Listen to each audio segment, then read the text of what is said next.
SD adventure 2025 మోడల్లో engine నొక్కి on చేయగానే చూడండి, ఇక్కడ ఇంజన్ సింబల్ వస్తుంది. నేను 2678 కిలోమీటర్ రైడ్ చేసినాను. ఎస్పెషల్లీ ఈ మోడల్కి ఈ సింబల్ వచ్చిన వెంటనే చాలామంది భయపడిపోతూ ఉంటారు. ఇంజన్లో ఏదో ప్రాబ్లం వచ్చేసింది, ఏంటి కొత్త గాడి తీసుకున్న వెంటనే ఇటువంటి ప్రాబ్లం వచ్చిందని. నేను ఈ వీడియోలో మీకు ప్రాపర్గా ఎక్స్ప్లెయిన్ చేస్తాను. యాక్చువల్లీ ఈ సింబల్ ఎందుకు వస్తుంది, ఈ సింబల్ వస్తే నిజంగానే ఇంజన్లో ప్రాబ్లం ఉంటుందా లేదా. నా గాడికి కూడా వచ్చింది, చూశారు కదా. ఇప్పుడు నేను ఎక్స్ప్లెయిన్ చేస్తాను. ఈ గాడి తీసుకొని 2.5 months అవుతుంది. 2500 కిలోమీటర్ ప్లస్ నేను రైడ్ చేసినాను. నేను రైడ్ చేసే స్టైల్ ఎట్లుంటుంది అంటే 70-80 మ్యాక్సిమం 190లో మాత్రం క్రూజ్ చేస్తూ ఉంటాను. దాంతోపాటు సిటీలో రైడ్ చేసేది కొంచెం తక్కువ. ఇటువంటప్పుడు ఇంజను ఇంత తక్కువ కిలోమీటర్స్కి రిపేర్ వచ్చే ఛాన్సెస్ ఉండదన్నమాట, చాలా తక్కువగా ఉంటుంది. కానీ ఇది కొత్త మోడల్ కాబట్టి న్యూ లాంచ్డ్ అనమాట. ఇది వచ్చి ఒక 3-4 years అవుతుంది. నా గాడి వచ్చేసి 2025 మోడల్ ఎస్డి అడ్వెంచర్ 2025. దీనికి ముందు మోడల్ అన్నీ ఉన్నాయి. నేనంతా దాన్ని ట్రయల్ చేసి తర్వాత ఈ బండి తీసుకుంటుంది. సో ఇంత కొత్త మోడల్లో ఒకవేళ ఇంజన్లో ప్రాబ్లం వస్తుంది చాలామందికి డౌట్ ఉంటుంది. నాకు డౌట్ ఉండి నేను షోరూమ్కి తీసుకెళ్ళి వాళ్ళ దగ్గర చెకప్ చేయించినాను.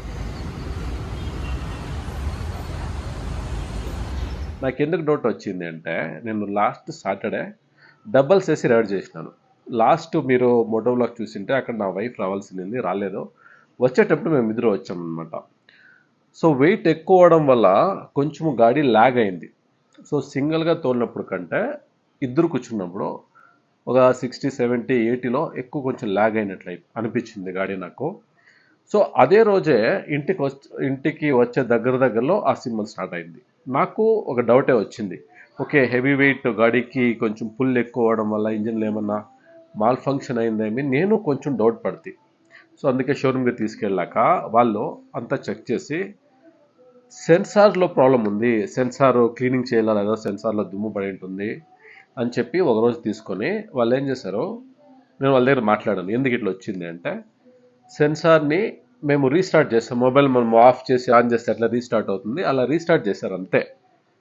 అట్లని చెప్పి ఈ సింబల్ వచ్చిన వాళ్ళంతా కేర్లెస్ చేయకూడదు. ఎందుకన్నా ఒకసారి షోరూమ్కి మీ గాడిని చూపిస్తే మంచిది.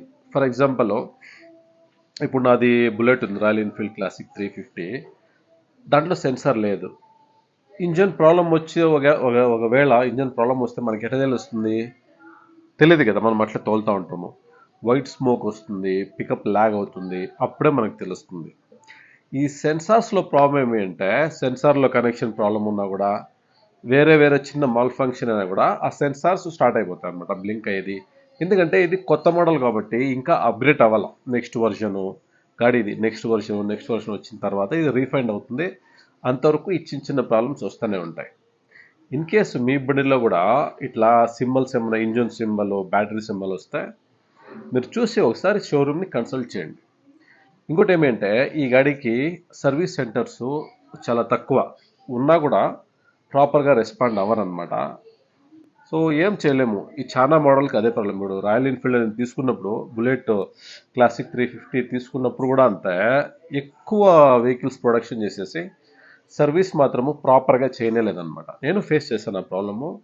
ఇప్పుడు దీన్ని కూడా లైట్గా ఫేస్ చేస్తున్నాను, చాలామంది ఫేస్ చేసింటారు. అందుకే మనం ఏం చేయాలి అంటే, మనం పర్సనల్గా వేరే లోకల్లో మంచి గ్యారేజ్లో మెకానిక్ని పట్టుకొని సో మనం ఫాలోఅప్ చేసుకోవాలి. మన గాడి సేఫ్టీ మనకి ఇంపార్టెంట్. సో ఫైనల్గా ఏం చెప్తాను అంటే, ఇటువంటి సింబల్స్ పాపప్ అయినప్పుడు ఎక్కువ టెన్షన్ పడకుండా కామ్గా షోరూమ్కి ఒకసారి చూపించి రెడీ చేయించుకోండి.